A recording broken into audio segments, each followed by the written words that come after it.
आगे बढ़ते हैं, स्पीकिंग स्किल पे आ गए हैं अब हम लोग। Gives a clue of intellectual, linguistic and emotional state of speaker.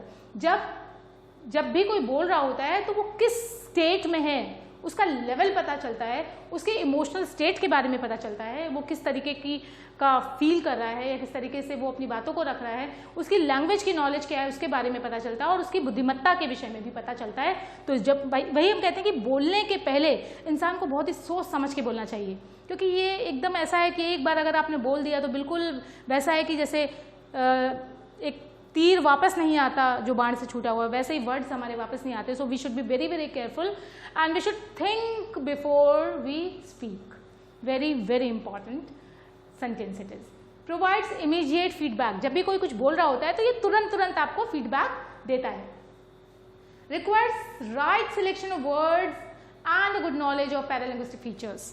तो अगर आपको अच्छा स्पीकर बनना है तो आपको राइट सिलेक्शन ऑफ वर्ड्स पे वर्क करना पड़ेगा और अपनी पैरालिंग्विस्टिक फीचर्स पे भी वर्क करना पड़ेगा। यानी कैसे बोल रहे हैं, बोलने का तरीका अगर आपका अच्छा होगा, इंप्रेसिव होगा, तो ही आप अपने बात को अपने लिसनर्स तक अच्छी तरह से पहुंचा पाएंगे। Also requires audience analysis and delivery method. और आपको ये भी पता होना चाहिए क्या ऑडियंस एनालिसिस कैसे करें, क्या होता है ऑडियंस एनालिसिस। देखिए, जब भी कभी हम लोग कम्युनिकेट करते हैं तो हम लोग किसके लिए कम्युनिकेट कर रहे हैं, किसके लिए? यस, अपने ऑडियंस के लिए कम्युनिकेट कर रहे हैं। और अगर हमें अपने ऑडियंस के बारे में प्री इंफॉर्मेशन नहीं होगी, पहले से कोई भी उनके बारे में हमें कुछ पता नहीं होगा, तो हम कभी भी उनके हिसाब से अपनी स्पीच को नहीं बना पाएंगे। बहुत इंपॉर्टेंट है, ठीक है।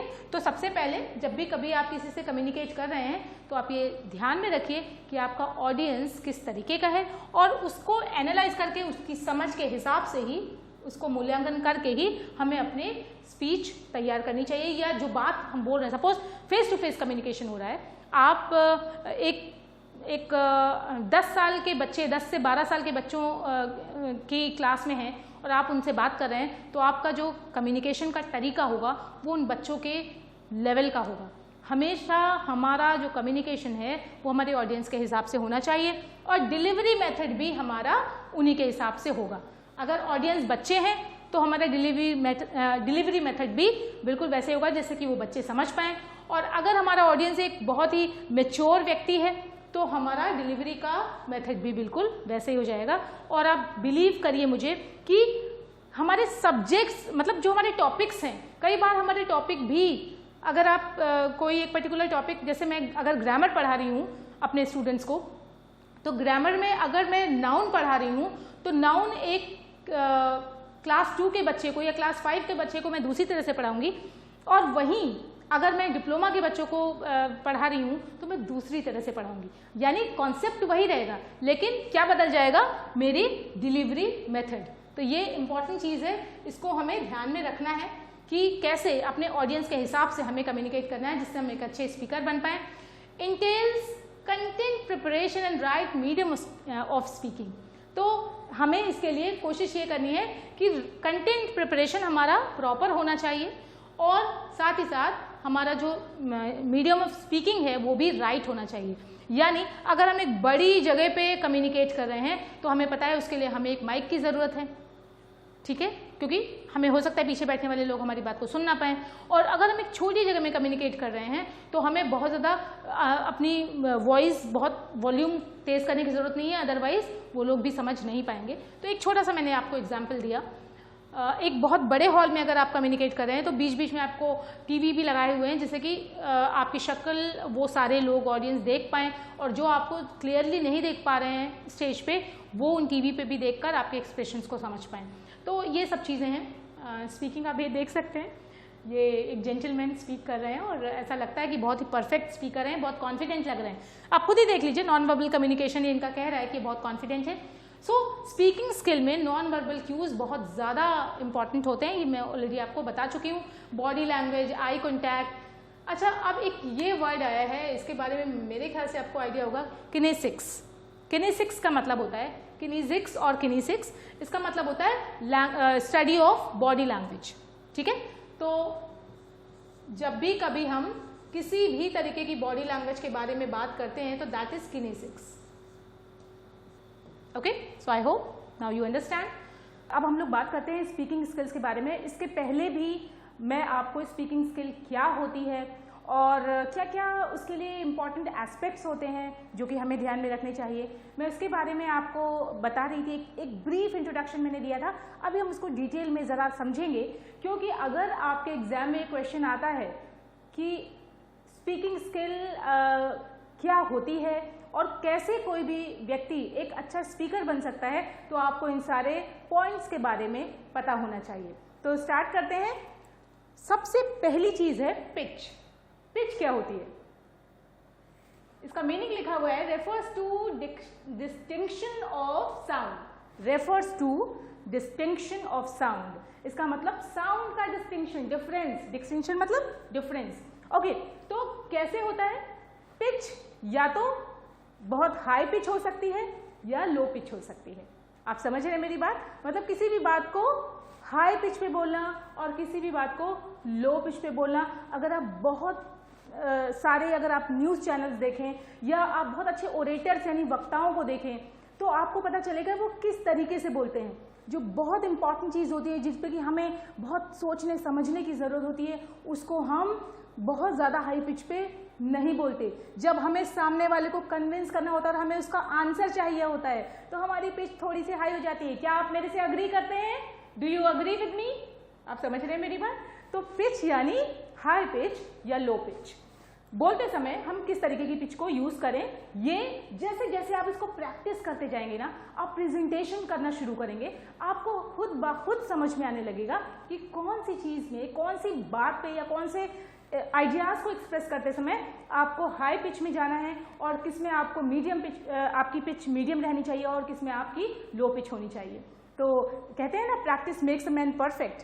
तो वही चीज़ है कि जितना आप प्रैक्टिस करेंगे एज अ प्रेजेंटर, उतनी ही ज़्यादा आपको इसके विषय में नॉलेज होती जाएगी। नेक्स्ट है टोन।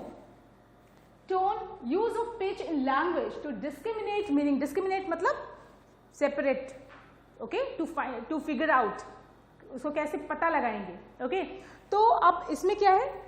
टोन। टोन कैसी होती है? अगर मैं ऐसे बोलूँ, एक होती है मोनोटोन। मैं छोटी थी, मैं आपको एक एग्जाम्पल इसमें शेयर करूंगी। और एक सीरियल आता था दूरदर्शन पे, जिसमें कि वो एक रोबोट थी, एक छोटी सी बच्ची रोबोट थी और वो बोलती थी, आप यहाँ कैसे आए, मैं आपके विषय में जानना चाहूँगी। ये मैं कैसे बोल रही हूँ? ये मैं मोनोटोन में बोल रही हूँ, यानी एक जैसी टोन में बोल रही हूँ। और वहीं अभी जो मैं आपसे बात कर रही हूँ, वो मैं कैसे कर रही हूँ? वेरियस टोन्स हैं। और आज मैं आपको पढ़ाने जा रही हूँ स्पीकिंग स्किल्स के बहुत ही इंपॉर्टेंट एस्पेक्ट्स के बारे में। इसमें आप मेरी पिच को भी समझ सकते हैं और टोन को भी समझ सकते हैं। और अगर मैं कहूँ आज मैं आपको बहुत इंपॉर्टेंट एस्पेक्ट के बारे में बताने जा रही हूँ जो कि आपको स्पीकिंग स्किल को समझने में मदद करेंगे, तो क्या ये बहुत ही अजीब सी, बहुत ही वियर्ड सी टोन नहीं लग रही है आपको? बिल्कुल। तो बोलते समय अगर आपको अपने पिच और टोन के बारे में आइडिया है, तो आप हमेशा अपने ऑडियंस पे एक अच्छा इंप्रेशन डालेंगे। I hope you understand this point. Intonation refers to rise and fall of tone. अब क्या है rising and falling of tone? ये मैं पहले भी आपको बता चुकी हूं। एक समय की बात है, एक राजा था, उसकी 3 बेटियां थी। ये स्टोरी याद है ना, मैंने बताई थी। एक समय की बात है, एक राजा था, उसकी 3 बेटियां थी और वो बहुत सुंदर थी और बहुत ही कोमल भी थी। एक बार क्या हुआ कि राजा की एक बेटी के पैर पे एक पत्थर गिर गया और वो मर गई। फॉलिंग टोन और राइजिंग टोन, वो मर गई। दुख की बात है, वो मर गई। खुशी की बात में, अरे वाह! समझ रहे हैं आप मेरी बात? कहने का मतलब ये है कि जब हम खुशी को एक्सप्रेस करते हैं, तो हमेशा हमारी जो इंटोनेशन होता है वो कैसा होता है? यस, राइजिंग और फॉलिंग दो, तो हमेशा राइजिंग होगा। और अगर आप किसी से, जैसे आपका दोस्त पास हो जाता है, अरे वाह यार तुम पास हो गए, वाह मजा आ गया सुन के। और अगर आप वहीं उससे ऐसे बोले, अरे यार तुम पास हो गए, मजा आ गया सुन के, तो क्या पता चलेगा? बोल तो आप सही रहे हैं, लेकिन जो आपका बोलने का तरीका है यानी इंटोनेशन है वो फॉलिंग है, और इसलिए आपके दोस्त को तुरंत पता चल जाएगा कि आप उसकी सफलता से खुश तो बिल्कुल नहीं हैं। तो जब आप बोलते हैं, अगर आप अपनी पिच, टोन और इंटोनेशन को ध्यान में रखते हुए बोलेंगे तो डेफिनेटली एक अच्छा इंप्रेशन ऑडियंस पे बनेगा ही, और साथ ही साथ जो आपका मोटिव है, जो आपका पर्पस है कम्युनिकेशन करने का, वो भी पूरा होगा, वो भी फुलफिल होगा। चलिए नेक्स्ट पॉइंट के बारे में बात करते हैं और देखते हैं कि वो क्या है। वो है एक्सेंट। अच्छा, आपने सुना होगा British accent, American accent, are you getting my point? और अभी इंडियन एक्सेंट, ठीक है। तो एक्सेंट यानी हमारा बोलने का तरीका।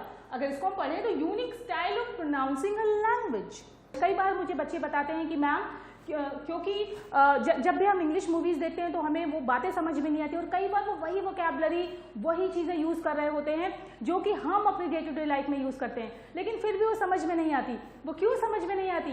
क्योंकि उसका एक्सेंट डिफरेंट होता है, उनका बोलने का तरीका डिफरेंट होता है। आप समझ रहे हैं? शेड्यूल भी सही है, स्केड्यूल भी सही है, लेकिन हमें उसको समझना पड़ेगा। या वो जैसे बोलते हैं, जैसे table, they don't say table, जैसे टेबल, टेबल, और हम कहते हैं टेबल। जैसे mountain, we say mountain, okay, so there is a difference. तो ये एक्सेंट समझना भी बहुत जरूरी है, और एज अ स्पीकर आपको भी ऐसा एक्सेंट रखना है जो लोगों को समझ में आए। जैसा कि मैंने पहले भी आपको बताया है, कैसा एक्सेंट होना चाहिए? अकॉर्डिंग टू योर ऑडियंस, यानी उनको समझ में आना चाहिए। अगर उनको वो बहुत ज़्यादा एक्सपर्टीज नहीं है उनमें, वो लेमैन की तरह हैं, यानी वो बहुत ज़्यादा प्रोफेशनल नहीं है किसी फील्ड में, छोटे हैं, एज वाइज वो कम हैं, तो ऐसे में, या नॉलेज वाइज कम है, तो ऐसे में आपको धीमे बोलना है और ऐसी तरह से बोलना है कि उनको आसानी से समझ में आए। ओके, क्योंकि कम्युनिकेशन का पर्पस क्या है? हमेशा कम्युनिकेशन का पर्पस ये है कि हमारे ऑडियंस को बात समझ में आनी चाहिए, और अगर समझ में नहीं आई तो हमारा पूरा कम्युनिकेशन प्रोसेस फेल हो जाएगा। आगे बढ़ते हैं और एक्सेंट के बाद देखते हैं stress. Emphasis lead upon certain syllables in word or to a word in a sentence.